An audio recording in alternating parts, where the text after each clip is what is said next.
O Capital. Prefácio à edição inglesa. A publicação de uma versão inglesa de Das Kapital não necessita de justificação.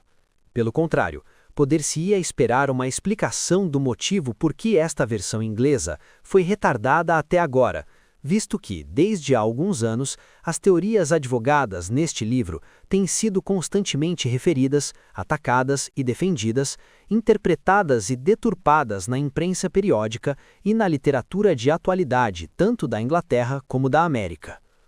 Quando, pouco depois da morte do autor em 1883, se tornou evidente que uma edição inglesa da obra realmente se impunha, o Sr. Samuel Moore, amigo de Marx há muitos anos e de quem escreve estas linhas, e talvez ninguém mais do que ele familiarizado com o próprio livro, aceitou levar a cabo a tradução que os testamenteiros literários de Marx estavam ansiosos por apresentar ao público. Ficou combinado que eu compararia o MS com a obra original e sugeriria as alterações que julgasse aconselháveis. Quando, entretanto, se verificou que as ocupações profissionais do Sr. Moore o impediam de acabar a tradução tão depressa quanto todos desejávamos, de bom grado aceitamos o oferecimento do Dr. Evelyn para empreender uma parte do trabalho.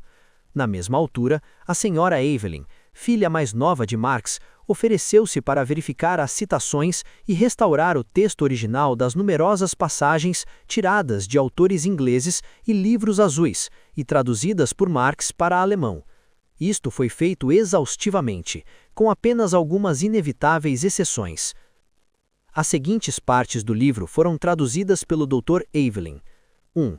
Capítulos 10, O Dia de Trabalho, e 11, Taxa e Massa da Mais-Valia. 2.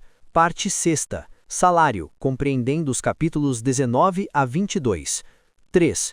Do capítulo 24, seção 4, Circunstâncias que, etc., até o fim do livro, compreendendo a última parte do capítulo 24, capítulo 25 e toda a parte 8ª, capítulos 26 a 33. 4. Os dois prefácios do autor. Todo o resto do livro foi traduzido pelo Sr. Moore. Enquanto, pois, cada um dos tradutores é somente responsável pela sua parte do trabalho, eu tenho uma responsabilidade conjunta pelo todo. A terceira edição alemã, que constituiu a base de todo o nosso trabalho, foi por mim preparada em 1883, com a ajuda de notas deixadas pelo autor, indicando as passagens da segunda edição a serem substituídas por passagens assinaladas do texto francês, publicado em 1873. As alterações assim efetuadas no texto da segunda edição coincidiam geralmente com mudanças prescritas por Marx em um conjunto de instruções MS para uma tradução inglesa planejada há cerca de 10 anos atrás na América, mas abandonada principalmente por falta de tradutor à altura. Este MS foi posto à nossa disposição pelo nosso velho amigo Dr. F. A. Sorge, de Hoboken, Nova Jersey. Assinala mais algumas interpolações a partir da edição francesa, mas sendo tantos anos mais antigas do que as últimas instruções para a terceira edição, não me senti autorizado a fazer uso delas, senão esporadicamente, e principalmente em casos em que nos ajudaram em dificuldades. Do mesmo modo, recorreu-se ao texto francês em muitas das passagens difíceis, como indicador do que o próprio autor estava pronto a sacrificar, sempre que algo de extrema importância no original tinha de ser sacrificado na tradução. Há, porém, uma dificuldade a que não pudemos poupar o leitor: o uso de certos termos num sentido diferente do que tem, não só na vida comum, mas na economia política vulgar. Mas isto foi inevitável. Cada nova fase de uma ciência envolve uma revolução nos termos técnicos dessa ciência. Isto se revela melhor na química, onde toda a terminologia é radicalmente mudada, mais ou menos de 20 em 20 anos, e onde dificilmente se encontrará uma única combinação orgânica que não tenha passado por uma série de diferentes nomes. A economia política contentou-se geralmente em tomar, tal como existiam, os termos da vida comercial e industrial e de operar com eles, esquecendo-se inteiramente de ver que, ao fazer isso, se confinava a si mesma ao estreito círculo de ideias expressas por esses termos.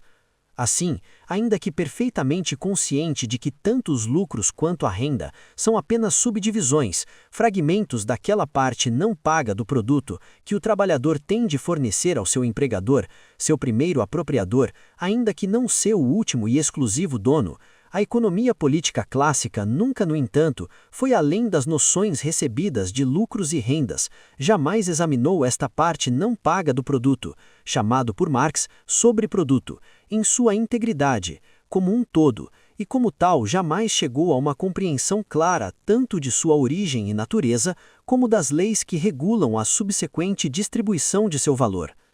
Do mesmo modo, toda a indústria que não agricultura ou artesanato é compreendida indistintamente no termo manufatura, e assim é obliterada a distinção entre dois períodos, grandes e essencialmente diferentes da história econômica: o período da manufatura propriamente dita, baseada na divisão do trabalho manual, e o período da indústria moderna, baseada na maquinaria. É evidente, porém, que uma teoria que encare a moderna produção capitalista como um estágio meramente transitório na história econômica da humanidade deve se servir de termos diversos dos habituais em autores que olham para tal forma de produção como final e imperecível. Uma palavra respeitante ao método do autor fazer as citações pode não ser deslocada. Na maioria dos casos, as citações servem, como é usual, como prova documental em apoio de asserções feitas no texto. Mas, em muitos casos, são citadas passagens de escritores de economia para indicar quando, onde e por quem uma certa proposição foi pela primeira vez claramente enunciada. Isto ocorre em casos em que a proposição citada é de importância como sendo uma expressão mais ou menos adequada das condições de produção social e de troca prevalecentes ao tempo, e de um modo totalmente independente do facto de Marx reconhecer ou não a sua validade geral.